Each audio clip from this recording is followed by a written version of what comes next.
Today we're looking at Balrog from the Jada Toys Ultra Street Fighter 2 line, and this is one of those figures that really comes to life once you start posing it and getting it in front of the camera. If you've been collecting this line, this is one release you really can't skip. Jada Toys are also now one step closer to completing the full Ultra Street Fighter 2 roster, and honestly they might be the first company to actually pull that off. I know Sota Toys came close back in the day, but they never really fully finished the lineup.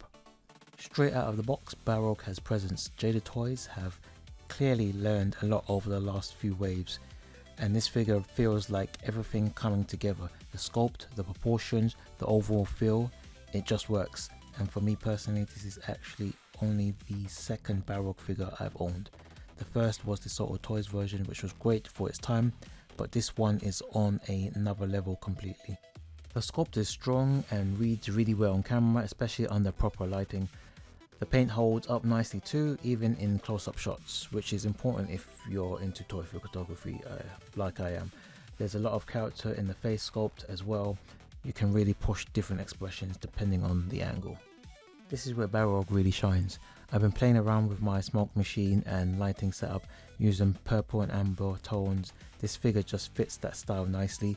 It works best in action shots. The way that the body is sculpted and posed, you can really sell the speed and the impact. Honestly, it's one of the most fun figures I've had to shoot in a while. Accessories wise, Balrog comes with an additional head sculpt, interchangeable hands, and punching effect pieces. Now at first I wasn't sure about the effect pieces, but once you actually use them, they make a huge difference. They really help bring those fast, heavy punches to life, especially in photos.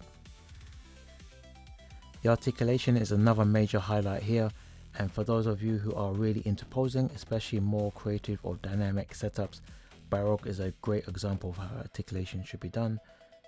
There are poses you can hit with this figure that just make it feel impressive. Not just the number of joints, but the range you actually get from them. Jada Toys have done a great job with the shoulder setup. In particular, it makes those boxing punches feel natural and powerful.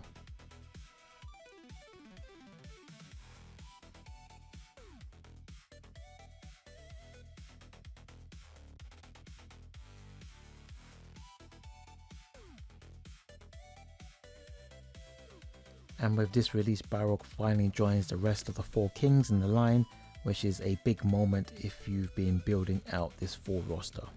My final thoughts on this: if you enjoy posing your figures or doing toy photography, Balrog is an easy recommendation. It's fun, it's expressive, it feels like Jada Toys are really hitting their stride now. With only a couple of figures left to go, the real question is, can anything top this, or is Balrog going to stay at the top? If you enjoyed this video, drop a like, let me know what you think of the figure, and if you're collecting the line, do you think anything beats Balrog so far?